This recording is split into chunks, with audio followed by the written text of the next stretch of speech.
എല്ലാവർക്കും നമസ്കാരം. ഞാൻ സരിത മഹേശ്വരൻ. ഇന്ന് ശ്രീകൃഷ്ണവിലാസ മഹാകാവ്യത്തിൻ്റെ 5-ാമത്തെ സർഗത്തിലെ 17ഉം 18ഉം ശ്ലോകങ്ങളാണ് നമ്മൾ പഠിക്കുന്നത്. 2 ശ്ലോകങ്ങളിലും ഉപജാതി വൃത്തം തന്നെയാണുള്ളത്.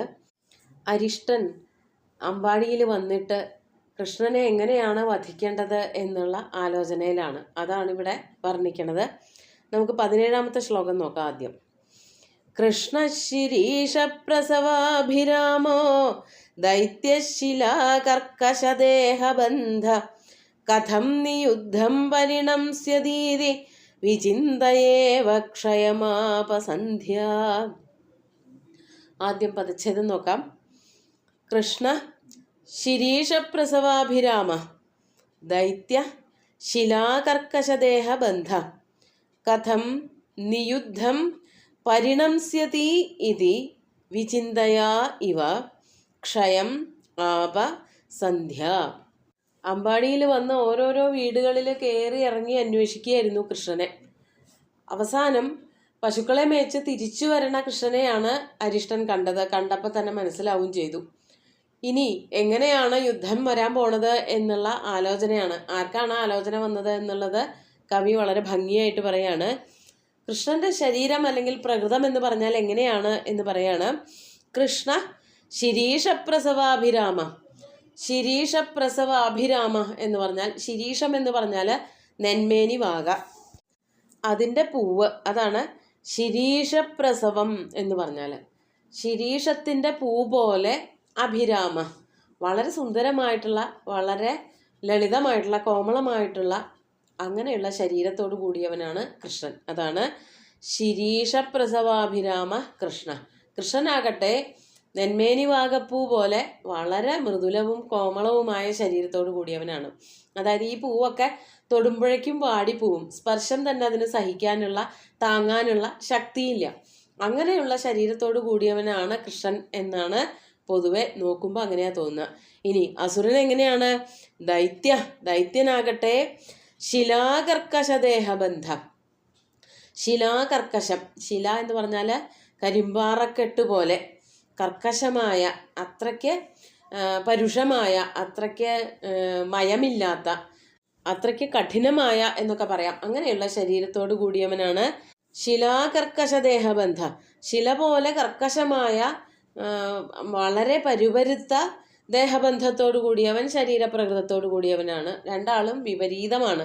കൃഷ്ണനാണെങ്കിൽ വളരെ ലോല സ്വഭാവിയാണ്, ശരീരം കൊണ്ടും പ്രകൃതം കൊണ്ടും ഒക്കെ. എന്നാൽ അസുരൻ അങ്ങനെയല്ല താനും. അങ്ങനെയൊക്കെ രണ്ട് തരത്തിൽ, രണ്ടും വിരുദ്ധമായിട്ടുള്ള സ്വഭാവമുള്ളവരായിരുന്നു. അങ്ങനെയുള്ള രണ്ടുപേരും കൂടിയിട്ട് കഥം നിയുദ്ധം പരിണംസ്യതി ഇതി, ഇവർ തമ്മിലുള്ള നിയുദ്ധം എന്ന് പറഞ്ഞാൽ ദ്വന്ദ്വയുദ്ധം. ശ്രീകൃഷ്ണന്റെയും അരിഷ്ടന്റെയും ദ്വന്ദ്വയുദ്ധം എങ്ങനെയാവും? അതാണ് നിയുദ്ധം കഥം പരിണംസ്യതി. ഇവർ തമ്മിലുള്ളതായ യുദ്ധം എങ്ങനെയായി തീരും, ഇതിൽ ആരാണാവോ ജയിക്കുക എന്ന് വിചാരിച്ചിട്ടാണോ എന്ന് തോന്നും. അതാണ് കഥം പരിണംസ്യതി ഇതി വിചിന്തയാ ഇവ, ഇപ്രകാരം ചിന്തിച്ചിട്ടാണോ എന്ന് തോന്നും. സന്ധ്യ ക്ഷയം ആപ, സന്ധ്യ ക്ഷയത്തെ പ്രാപിച്ചു. വൈകുന്നേരമാണല്ലോ ശ്രീകൃഷ്ണൻ പശുക്കളെയും കൂട്ടിയിട്ട് വന്നത്. അപ്പോൾ തന്നെ ഏതാണ്ട് സന്ധ്യയാവാറായി. ഇങ്ങനെ ഈ രണ്ടുപേരുടെയും രൂപവും പ്രകൃതവും ഒക്കെ ആലോചിച്ചിട്ട് ഇവർ തമ്മിലുള്ള യുദ്ധം ഇനി എങ്ങനെയായി പോകുമോ ആവോ എന്ന് പേടിച്ചിട്ട് അതിനെപ്പറ്റി ചിന്തിച്ച് സന്ധ്യ ശോഷിച്ചുപോയി. സന്ധ്യ അവസാനിച്ചു. അതായത് സന്ധ്യ കഴിഞ്ഞു, രാത്രി ആരംഭിച്ചു. രാത്രി ആകുമ്പോഴാണല്ലോ അസുരന്മാർക്കൊക്കെ ശക്തി കൂടുക. അപ്പോൾ അരിഷ്ടൻ വളരെ ശക്തനായിട്ട് ആക്രമിക്കാൻ വരികയാണ് എന്നുള്ളതിൻ്റെ ഒരു സൂചനയാണ്. സന്ധ്യയെ ഒരു പെൺകുട്ടിയുടെ പോലെ വർണ്ണിച്ചിരിക്കുകയാണ്.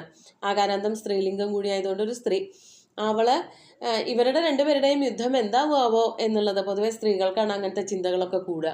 അങ്ങനെ ചിന്തിച്ച് അവളുടെ ശരീരം കൃശമായി പോയി. ചിന്ത കൂടുതലായാൽ, ആധി കൂടുതലായാൽ ശരീരം മെലിഞ്ഞു പോവും എന്ന് പറയുന്നത് പോലെ തന്നെ സന്ധ്യ ഇതിനെപ്പറ്റി ആലോചിച്ച് കൃശമായി തീർന്നു. അതായത് സന്ധ്യ മാറി രാത്രിയാവാൻ തുടങ്ങി എന്ന്. അപ്പോൾ ഇവിടെ ഒരു സ്ത്രീയെ പോലെ ചിന്തിച്ച് കാർശ്യത്തെ പ്രാപിച്ച ഒരു സ്ത്രീയെ പോലെ വർണ്ണിച്ചിട്ടുണ്ട് എന്നുള്ളത് കൊണ്ട് ഉത്പ്രേക്ഷാലങ്കാരാണ്. അതായത് കൃഷ്ണനും അതുപോലെ അരിഷ്ടനും തമ്മിലുള്ളതായ യുദ്ധത്തിൻ്റെ ആരംഭം, അതിനുള്ള പുറപ്പാടാണ് വരാൻ പോണത്. ഇവിടെ സന്ധ്യ എന്നൊക്കെ പറയുന്നത് അചേതനമായിട്ടുള്ള വസ്തുക്കളാണ്. അവർ ചിന്തിച്ചിട്ട് മാറിപ്പോയി എന്നല്ല, ഇനി രാത്രിയിലേക്കാണ് കടക്കുന്നത്. രാത്രി ഇനി ഇവരുടെ മത്സരത്തിൻ്റെ സമയമാവാൻ പോവുകയാണ് എന്നുള്ളതാണ് കവി വർണ്ണിക്കാൻ ഉദ്ദേശിക്കുന്നത്. അങ്ങനെ സന്ധ്യ തീർന്നു. രണ്ടുപേരും രണ്ട് തരത്തിലുള്ള സ്വഭാവക്കാർ, രണ്ട് പ്രകൃതക്കാർ. ഒന്ന് മാത്രമല്ല, വളരെ ലളിതമായ പ്രകൃതവുമാണ് കൃഷ്ണന്, മാത്രമല്ല ചെറിയ കുട്ടിയും കൂടിയാണ്. അസുരനാകട്ടെ കർക്കശമായ ശരീരം, ഭാഷ, സ്വഭാവം ഒക്കെ അങ്ങനെയാണ്. പോരാത്തതിന് വളരെ പ്രായം ചെന്നൊരു വ്യക്തിയും.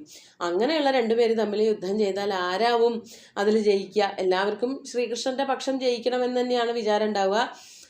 ഈ അസുരന്റെ സ്വഭാവം വെച്ചിട്ട് അയാൾ വളരെയധികം കഠിന സ്വഭാവവും കർക്കശമായ ശരീരഭാഷയൊക്കെ ഉള്ളത് കൊണ്ട് അയാൾ ജയിച്ചു പോകുമോ എന്നുള്ള പേടി കൊണ്ടായിരിക്കാം ചിലപ്പോൾ സന്ധ്യ കൃശയായി പോയത് എന്നും വേണമെങ്കിൽ വ്യാഖ്യാനിച്ചെടുക്കാം. നമുക്ക് അടുത്ത ശ്ലോകം കൂടി നോക്കാം.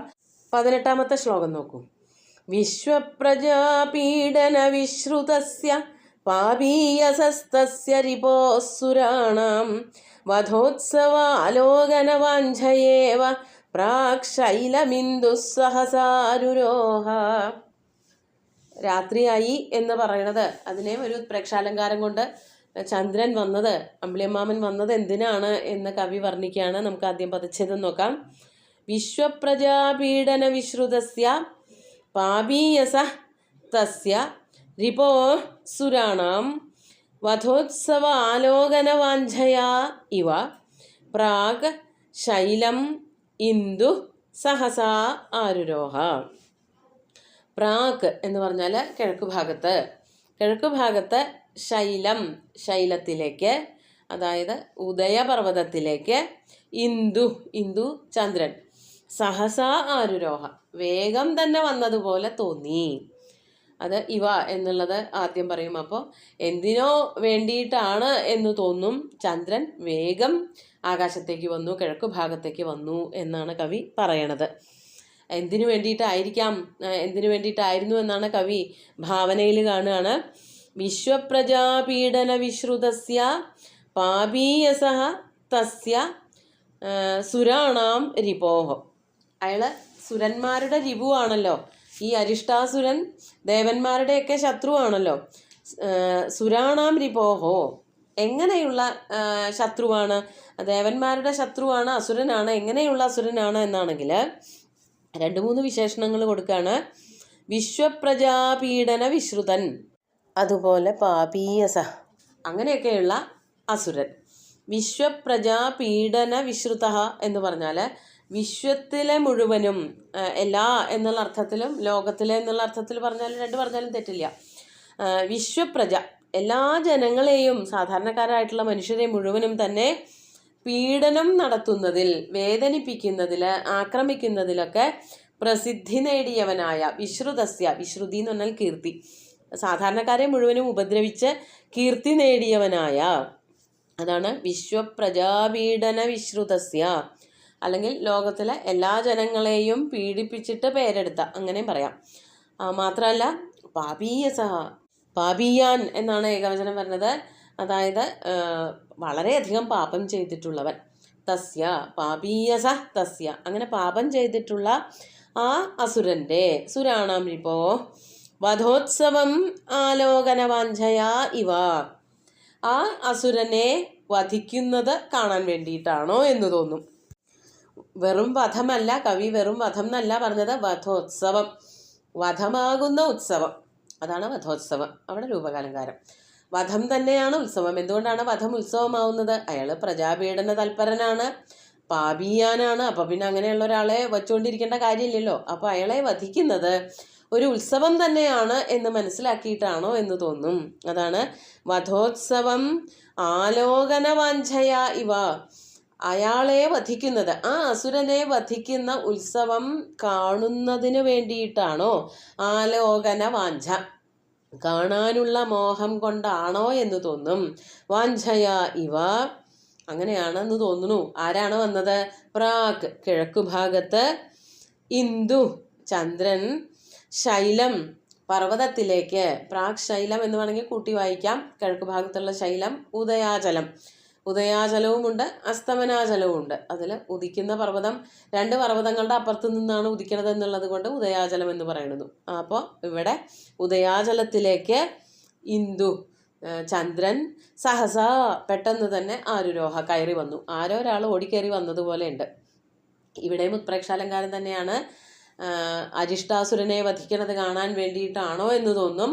ചന്ദ്രൻ ഉദയാചലത്തിലേക്ക് വന്നു, അതായത് രാത്രിയായി ചന്ദ്രൻ ഉദിച്ചു എന്നാണ് കവി വർണ്ണിക്കുന്നത്.